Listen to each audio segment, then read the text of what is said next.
ko, paano siya naging faithful sa akin, paano niya ako pinagtiyagaan at para sa pamilya ko. So grabe no, kaninang opening pa lang no, yung is talagang surrender sa Lord no. Tapos yung sa praise and worship no, sa worship no, maghari ka no, na talagang si Lord yung maghari sa buhay natin, na siya talaga yung masunod no, na sa kanya lang talaga yung papuri. So baka maiyak ako dyan. Anyway, so ganun po, alam po ng karamihan po no, na December 2023 when I decided na mag-resign po sa aking trabaho due to childcare. So akala ko nung una, madali lang ako makahanap ng trabaho kasi syempre may experience na ako, ang tagal ko na nagtatrabaho, may position na din. So ayun yung thinking ko na madali ako makakapaghanap ng trabaho. Pero hindi yun yung nangyari. No, hindi yun yung nangyari, no. Ayun nga na I've been praying po to the Lord na magkaroon ako ng work from home kasi true enough naman po talaga na kapag work from home ka, tigid sa oras, tigid sa pamasahe, yung hindi ka na mapagod sa kakabiyahe, tapos meron ka pang time para makasama mo yung anak mo. Yun talaga yung desire ng puso ko. Tapos, pero habang tumatagal, nahihirapan ako maghanap ng trabaho. So, ang kada email, araw-araw ako nagpupuyat ako para maghanap ng trabaho. Minsan, kasi madaling araw na ako naghahanap ng nakakatulog kasi naghahanap ako ng trabaho sa mga online jobs. Pero, ang response, rejection. Lahat rejection. Tapos parang, siguro mga 20 times, 30 times akong na-reject. Talagang nakaka-heartbroken pa talaga na ma-reject ka kasi parang ay naisip ko noon, may experience naman ako, nagtrabaho naman ako, bakit rejection? So bakit ganun yung dumadating? Tapos ayun nga, dumating sa point na akala ko talaga yung pinapanalangin ko na trabaho kasi sinishare ko sa prayer meeting na meron akong ito yung parang gusto kong trabaho kasi align siya doon sa mga gawain sa church, so makaka-attend ako sa lahat ng gawain. Kung yun yung trabaho ko. So, nag-expect ako na yun na talaga yung magiging trabaho ko. No, hindi pala yun. Pinapaasa ko lang yung sarili ko kasi yun naman talaga yung gusto ko. Pero hindi ko naman talaga siya pinag-pray sa Lord na kung ito ba yung kalooban niya. So, na-deceive ako dun sa makaka-attend ako sa lahat ng service. Kaya, akala ko yun na yun, pero hindi ko naman talaga siya pinag-pray kay Lord na kung ito ba talaga yung kalooban niya. So, ang realization ko, no, na hindi ko naman talaga siya pinagkatiwala. Yung decision ko, sarili kong decision, yung pinapairal ko. Ayan, so, yes, I was praying to the Lord that His will be done, pero yung gusto ko pa rin naman talaga yung sinusunod ko. Dumating sa point na takot na ako sa rejection, so kada interview ko, talagang nanginginig na ako. Dati nung una-una, hindi ako kinakabahan sa interview, ganyan. Okay lang kasi by experience naman ako, ganyan. Pero, nung mga matagal-tagal na, tabi ng rejection, so parang nag-ano na ako ng takot na baka rejection na naman to. So parang, inaano pa sa isip mo, marareject ka na naman. So, ganun yung isip ko, na negative na talaga na hindi ka na matatanggap kasi marareject ka na naman, ganyan. So, ang option namin nun is mag-work on-site. So, pinapag-pray ko talaga sa Lord na ayoko mag-work on-site. So, kahit nag-open na yung door sa work on-site, hindi ko pa rin siya tinatanggap kasi gusto ko talaga, yung sarili ko pa rin talaga yung sinusunod ko na gusto ko ng work from home. Tapos, ayun, so, ayun nga, tapos kapag nakikita ko yung savings ko, na yung savings namin mag-asawa na unti-unti na siya nababawasan, mas lalo akong naka-frustrate kasi hindi naman natin tumitigil yung bills natin kapag nawalan tayo ng work. Tapos, ayun, sinasabi ko sa asawa ko na yung sa frustration ko about nga dun sa paghahanap ko ng trabaho. But, grabe yung Lord, no? Kasi nakita ko talaga yung faith ng asawa ko, no? Na para din po sa mga kabataan, ganyan, na napaka-importante para talaga na yung asawa mo, yung support system mo, naka-align dun sa purpose mo sa life. Kasi kung ako lang, hindi ko alam, baka sumuko na lang ako, ganyan, baka tumalikod na lang ako. Pero pinapagpasalamat ko sa Lord sa buhay ng asawa ko kasi siya yung naging support system ko na lagi niyang sinasabi to trust the Lord, God will bless us. Yung mga ganun na in terms of sa mga testings na nangyayari sa ating buhay, meron niyang blessings in the end.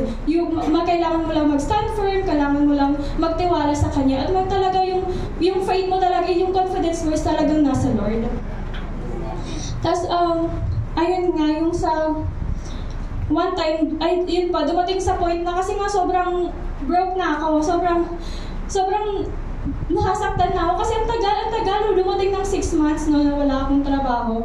Tapos unti-unti na din naubos na yung savings namin. So one time, talagang iniyak ko sa Lord. So one time, nangusap yung Lord during my devotion na He made me realize na I was serving Him because it was convenient to me.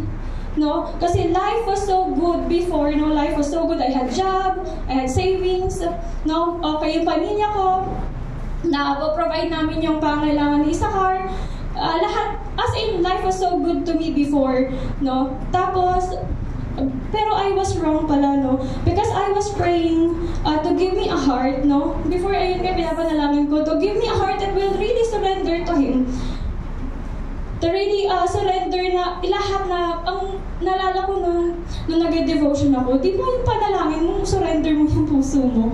Bakit ngayon ginagawa ko na para break ko yung confidence mo? Kasi nalaman ko, yung confidence ko pala, nandoon sa kung ano yung meron ako, kung ano yung nasa savings ko. Kasi I was serving Him, kasi nga, meron akong inaasahan na meron naman, mag-serve ako kasi meron naman akong savings eh. Mag-serve ako kasi kaya ko naman to.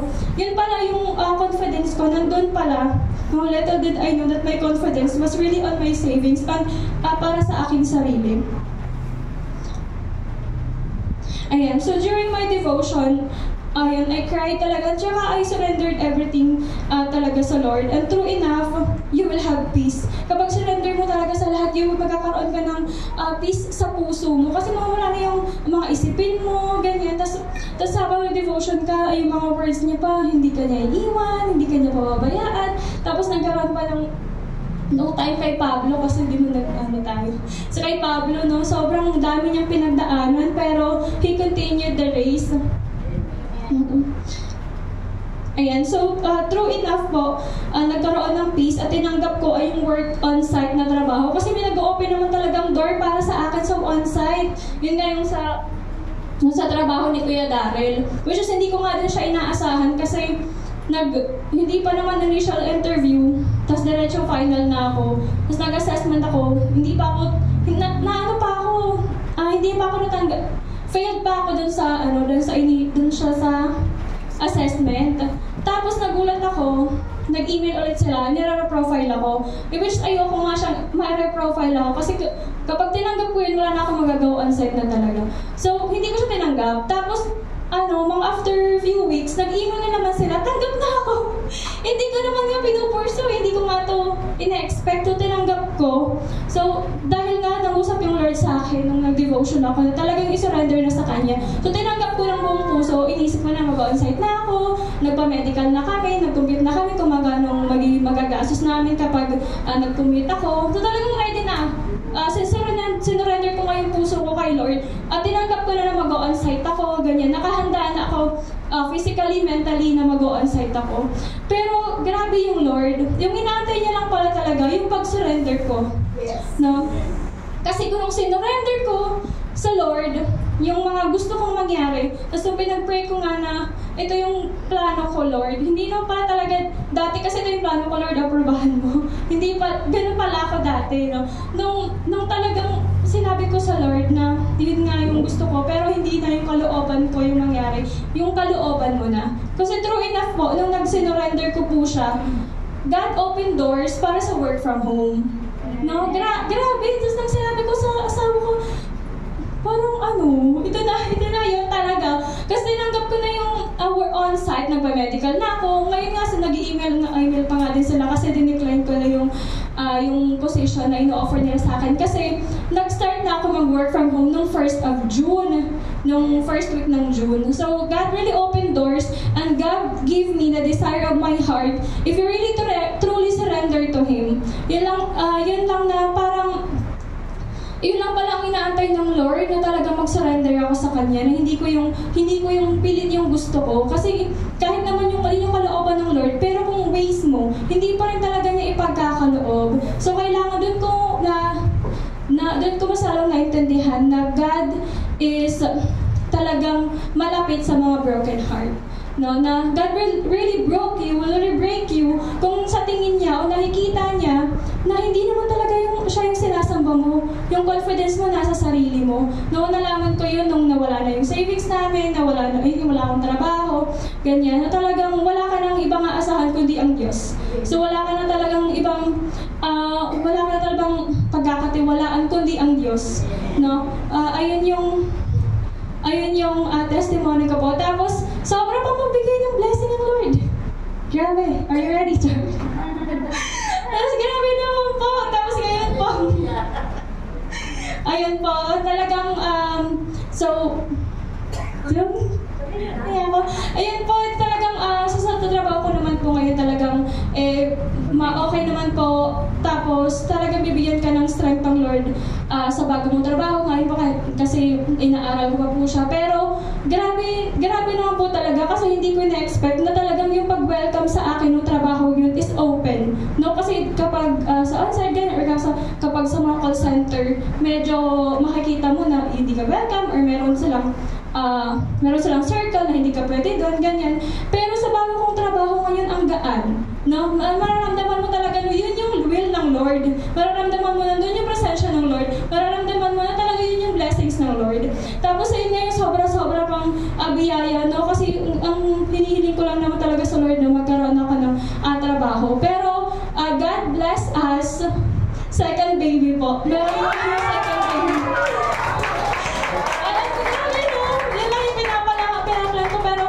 Ipo-pour talaga ng Lord yung blessings niya. So,